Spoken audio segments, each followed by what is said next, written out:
Hola, hi, this is Al, your statistics instructor. Let's get to work. In this video, we do an example where the central limit theorem is applied. Okay? Let's begin. Let me show you the example that we're going to be solving, you and I together. Okay? Take a look at it.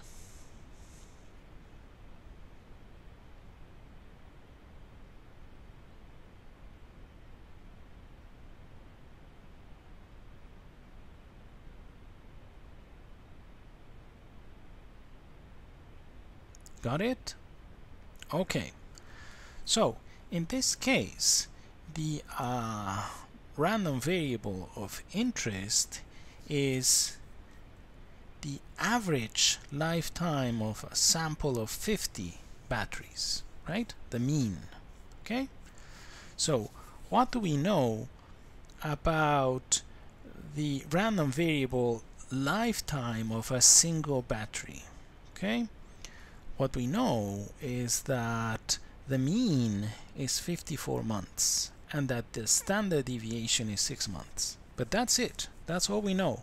We don't know if the lifetime of these particular batteries has an exponential distribution or any other kind of known distribution, right? We only have the following information. The mean, 54 months, the standard deviation, 6 months, right?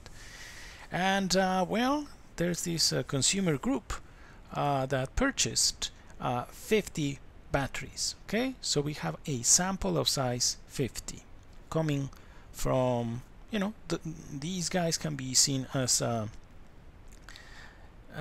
realizations of or observations from that random variable, okay? Okay. So part A, the first thing that we want to do is describing the sampling distribution of this statistic, x bar, okay? And part B, once we have that, right, once we are able to describe the sampling distribution, which is just the probability distribution of x bar, then we would like to compute that probability, the probability that x bar is 52 or less. Make sense? Okay, so here we go. Part A, right? We would like to characterize the sampling distribution of x bar. So, according to the manufacturer's claim, the mean or expected value for a random variable that I'm going to be labeling as xi is 54, right? 54 months. Then we have the standard deviation. Let me use a Greek s, sigma, and we know that the standard deviation is just the square root of the variance.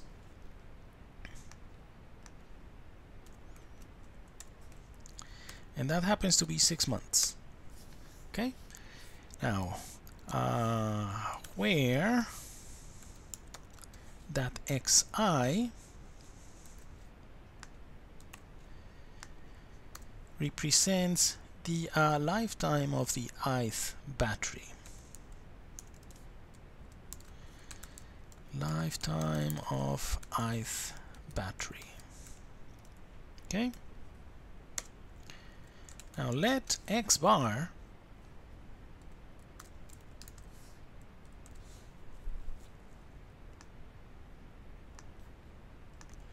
be the average or mean lifetime of a sample of 50 batteries. Mean lifetime of a sample of 50 batteries.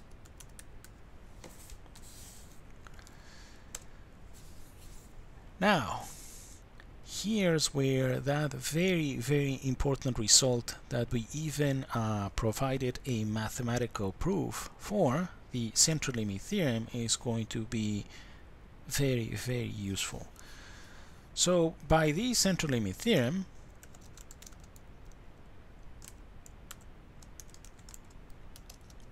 we have that x bar, meaning the sampling distribution of x bar, is roughly normal. And let me be very specific about the notation. The mean for that random variable or that statistic x bar is roughly normal. The mean is mu, right?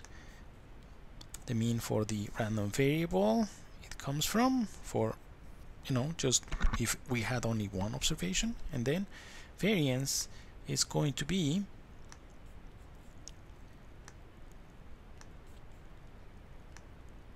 sigma squared divided by n, right?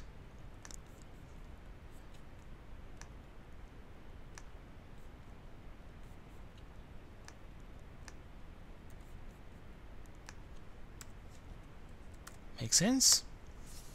Okay, and this, as we know, is provided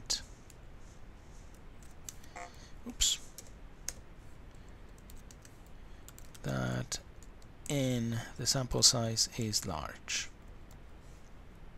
Okay.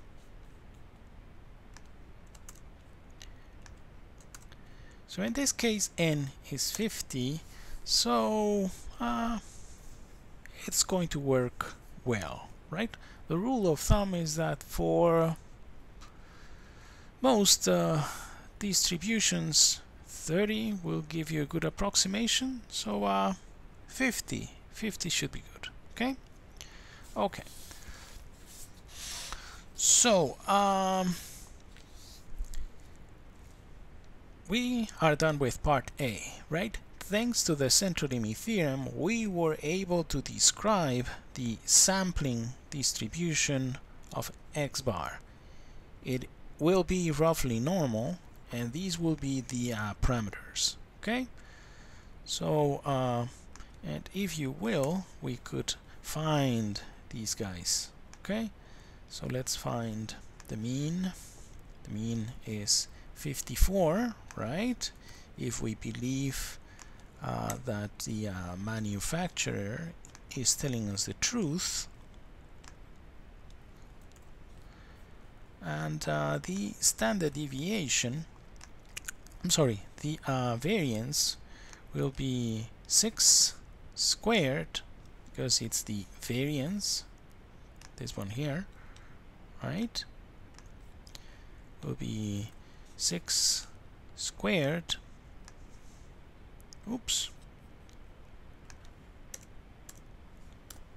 6 squared, which is 36, divided by 50.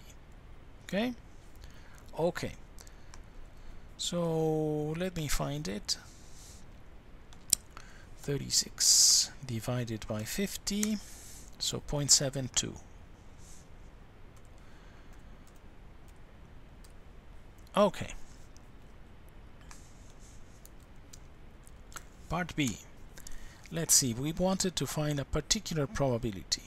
The probability that the sample mean was 52 or less. Okay, so we want the probability that x bar is 52 or less.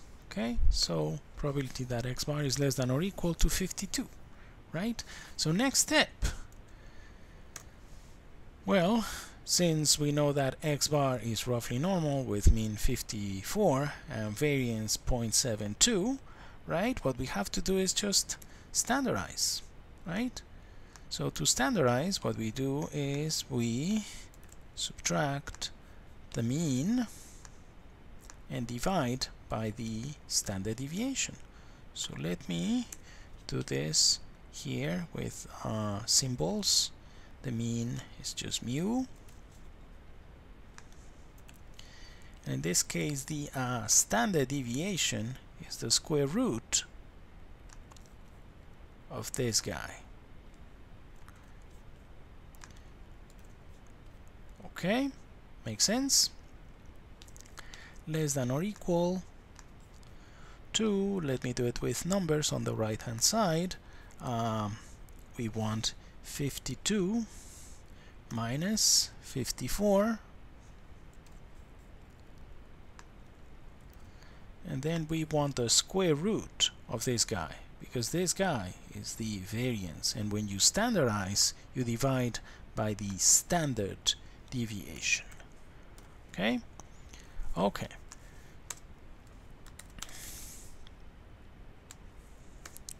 So we have probability that a normal 0, 1, right, is less than or equal to, and let's do the math.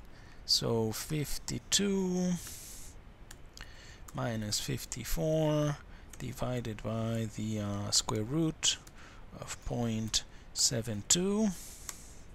Oops, what's that? Oh, my mistake. 54. There we are. So this is negative 2.357 something. Let me round it to 4 decimal places. Round this guy to 4 decimal places. That looks good.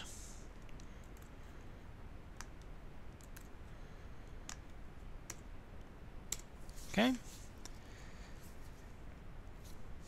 Now, let's do it using your table first. Okay, so since we're going to solve this using your table, and your table has only 2 decimal places, I'm going to say that this is approximately the same as the probability that the normal 0, 1 is less than or equal to negative 2.36. Okay?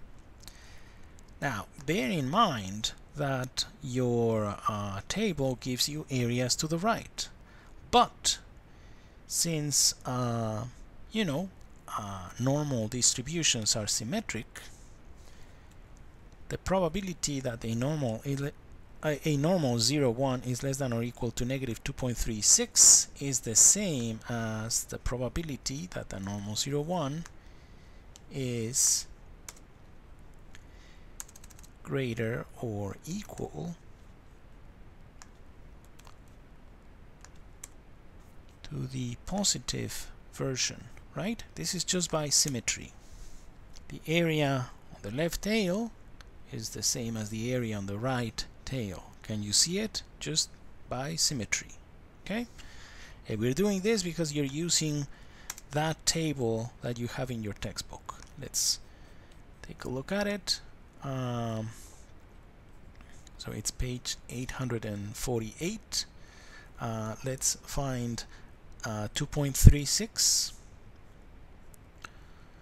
2.3, and we need 6. Oops, we need 6, 2.36, so it's this guy here, 2.36. There we are. This is the one we want. Okay, so using our table, 0.0091. Okay, using table. Now let's use R. Using R, we want to find that probability.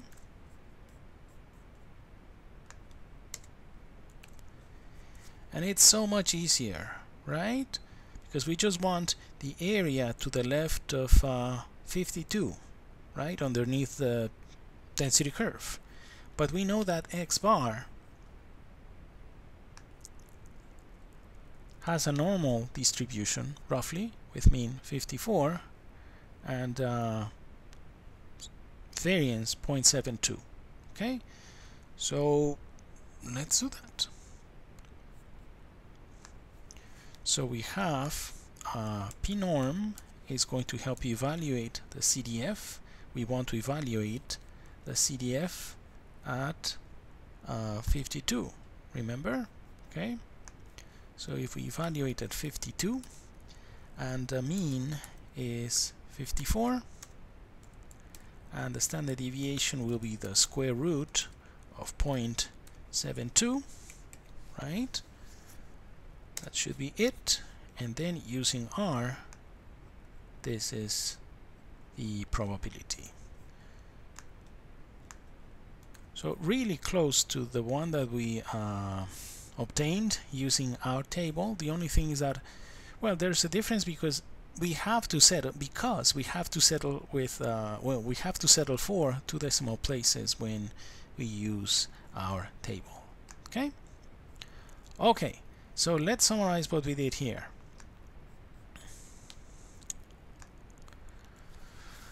So what we did here is an example where the central limit theorem is applied, right? We know that the central limit theorem has to do with a particular statistic, x bar, right? And it, you know, it is going to help us to solve this sort of problem, right? It is going to help us to describe, to characterize the sampling distribution, meaning the probability distribution of x bar when n, the sample size, is big, right? Thanks to the central limit theorem, that sampling distribution can be well approximated by a normal distribution, right? Well, that's it. Thank you so much for watching. Please take care and keep working hard. See you next time. Bye.